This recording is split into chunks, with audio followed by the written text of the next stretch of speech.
Әлемдегі сіз білмейтін құпиялар, қызықты деректер мен тың ақпарат ғаламатта Арай Райспен. Футбол әлемге әйгілі ойын түрі.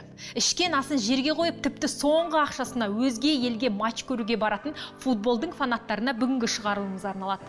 Егер сізге футбол жайында ақпарат қызық болса, комментария жазып арнамызға тіркеліп өт. Ал мен сізге футболдың ерекше қағидалары мен оқиғалары жайлы айтып беремін. Месси әлемге әйгілі кәсіпқой футболшы жайлы бірнеше ақпарат айтамыз. Аргентиналық футболшының шын есімі Лионель Андерс Месси. Футбол фанаттары үшін бүгінгі шығарылым өте қызық болмақ, себебі Мессидің сіз білмейтін ерекше 5 деректермен бөлсем.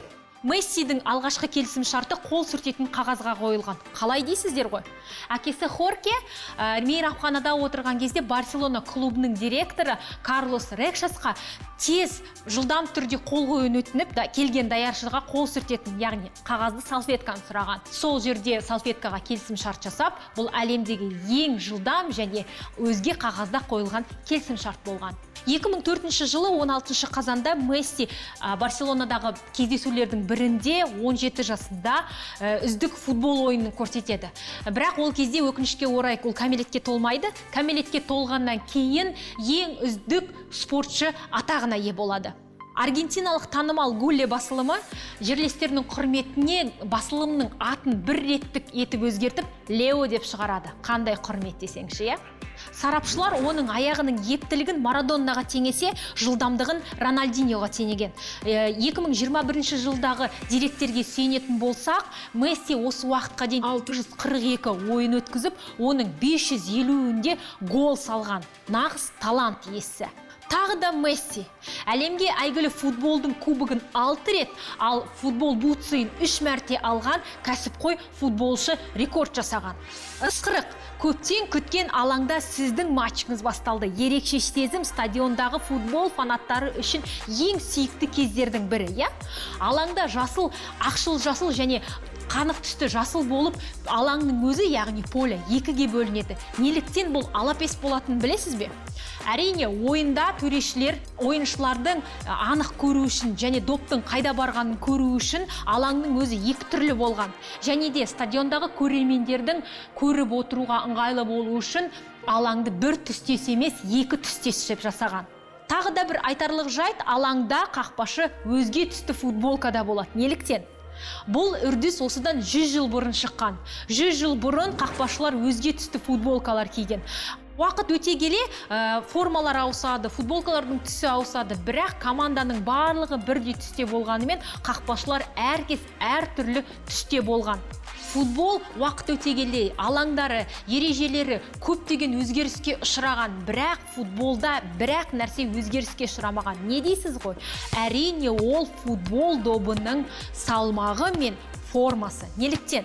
Себебі футбол ойыншылары үшін бір формадағы доппен ойнау және де бір салмақпен ойнау ол өте маңызды. Және FIFA-ның өзінің бекітілген ережесі бар. Егер футбол добы басқа допқа қарағанда үлкенірек немесе кішірек болатын болса, алаңда ойынға дейін дайындалып жүрген ойыншылар үшін қақпаға салуға немесе дөптеген мақсатына жетуге қиындық туғызады. Сондықтан да ережеге сай барлық футбол добының салмағы бірдей және формасы бірдей. Бұл ұзақ уақытқа дейін өзгеріске ұшырамаған үрдіс.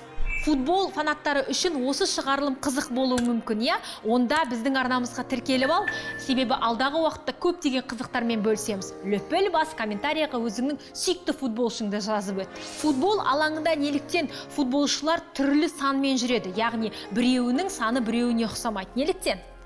Қарапайым қағида, яғни ойыншыларды бір-бірінен ажырату үшін барлық футболшыларға сан түрлі таратылған. Қазіргі кезде клубтар кез келген ойыншыны қабылдар кезде өзіне бір белгілі сан береді. Немесе футболшы танымал болса, өзінің қалаған санын таңдап алады. Алайда ол үрдіс үнемі болмаған. Себебі футболда белгілі бір ереже бар. Және де кейбір сандар футболдың ережесі бойынша бекітілген. Мысалға, бірінші номерді тек қана қақпашы, яғни голкипер қолданылады. Себебі басқа сан қақпашыға берілмейді. Сондықтан да бір саны оларға арналған, өздеріне арналған арнайы сан болып есептеледі. Және футбол алаңында бір адамға допты қолымен ұстауға рұқсат етіледі. Әрине, ол қақпашыға. Қалған қатысушылар санға байланысты, ережеге байланысты түрлі сандарға ие болады. Кез келген клуб өзінің ойыншысына белгілі бір сан береді. Немесе ойыншы танымал болса, ол қалаған санын ала алады. Ал сандардың ережелері мен олардың қолдануы жағына қысқаша ақпарат беріп өтейін. Алаңның ережесіне сай 9 саны ол шабуылшыларға берілетін номер. Ал 2, 3, 5 және 4 саны ол қорғаушыларға беріледі. Демек, бұл позиция алаңның кезінде бос емес деген мағынада. 6, 8, 10 жартылай қорғаушыларға беріледі. Олар алаңның кез келген жерінде жүреді. Ал 7, 11 саны шабуылшыларға беріледі. Бұл заңдылықты көптеген футбол клубтар қолданбайды. Кез келген футболшыға, ойыншыға өзінің сандарын бере береді. Көптеген сандарды, мысалға, керемет әйгілі футболшылар ойнап, бірақ дүниеден өтіп кеткен сандарды өздерінің мұражайына қойып, осы күнге дейін бермей жүрген сандарды да бар. Кейбір клубтардың немесе футболшылардың арасында мынандай наным сенім бар. Егер футболшы танымал бір санмен ойнаса, өмірден өтсе, немесе танымал болып клубтан кетсе, жас футболшыға сол санды берген кезде оның жауапкершілігі өте көп болады. Кейбір жағдайда психологиялық тұрғыда бастапқыда бұл футболшы жақсы ойнаған күннің өзінде сол санның абыроймен алып шығу үшін, немесе сол санды кезінде осы футболшы киді ғой дегенде үрей туады екен. Сондықтан да футбол клубтары атақты санды берер кезде футболшыны арнайы дайындайды екен. Бүгін футбол фанаттары үшін қызықты деректермен бөлістім. Сіз білмейтін құпиялар, тың деректер және футбол фанаттары үшін таптырмас ақпарат деп ойлаймын. Арай Райс ерекше арнадағы ерекше ақпарат.